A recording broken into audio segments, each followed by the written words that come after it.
ભગવાન શ્રી કૃષ્ણની નગરી દ્વારકામાં રચાયો અનોખો ઇતિહાસ। નમસ્કાર દર્શક મિત્રો, હું મયુર મેવાડા બીબી ન્યૂઝ ગુજરાતમાં આપનું હાર્દિક સ્વાગત કરું છું। ભગવાન શ્રી કૃષ્ણની નગરી દ્વારકામાં એક વર્લ્ડ રેકોર્ડ નોંધાયો છે।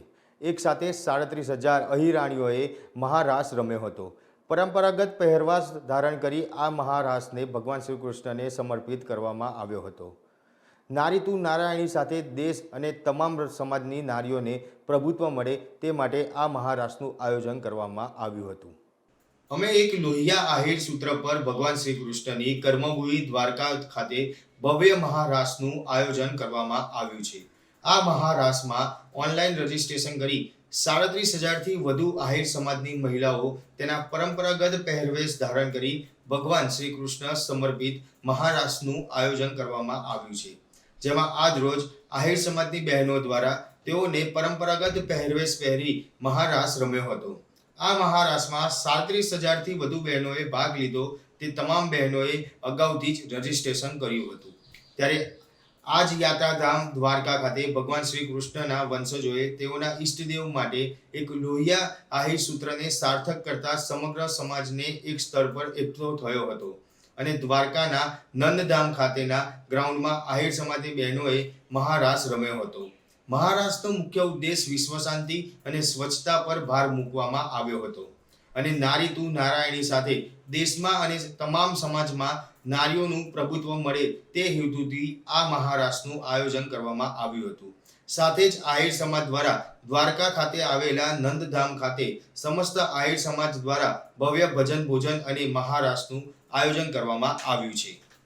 આજે અમે યદુવંશીઓએ એક લોહિયા આહિર એક સૂત્રના માધ્યમથી આજે અમારો પરંપરાગત વેશ જે વ્રજવાણીની અંદર રાસ રચાયો હતો એવો જ રાસ આજે અમે દ્વારિકાની અંદર રમ્યા કે આહિરની તમામ બહેનો છે એ આજે દ્વારિકામાં પધારી અને એવો જ વ્રજવાણી જેવો જ એક રાસને અમે રમ્યા અને એના દ્વારા અમે એક લોહિયા આહિર એટલે કે સમસ્ત આહિર જ્ઞાતિ છે એ એક થઈ એક સંગઠન થઈ અને રહીએ છીએ એવું અમે બધાને દર્શાવ્યું છે।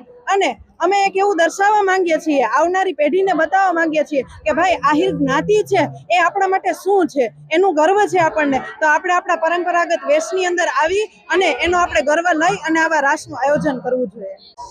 પેલું તો છે કે અમે યદુવંશી આહિરો બધા આજે કેટલા મહિના થયા આયોજન કરતા હતા કે કેવી રીતે રાસ કરશું, કેવી રીતે બધું થશે, પરંતુ બધાનો એટલો ઉત્સાહ અને બધાનો એટલો સાથ સહકારથી જો સરસ રીતે આયોજન મહારાષ્ટ્રનું થઈ ગયું છે। અને જો જ્યારથી શરૂ થયો છે આજે અત્યારે કન્ટિન્યુ 5-6 કલાકથી બધા બહેનો છે ઉપવાસ છે, વનવ્રત છે અને એક પાણીનું ટીપા વગર પણ જો કોઈને કંઈ તકલીફ પણ નથી અને બહુ ઉત્સાહથી રાસ પૂરો થયો છે અને બધા બહુ ખુશ છે અને ધન્યતા અનુભવીએ છીએ કે અમે આજે બધા યદુવંશીઓ અને બધી આહિરાણીઓ જે પહેલા વ્રજવાણીમાં બધી આહિરાણીઓ જે રાસ રમી હતી પાછી આજે કૃષ્ણના સાનિધ્યમાં અમે યદુવંશીમાં જે જન્મે છે તો અમને ખૂબ ખૂબ ધન્યતા અનુભવીએ છીએ।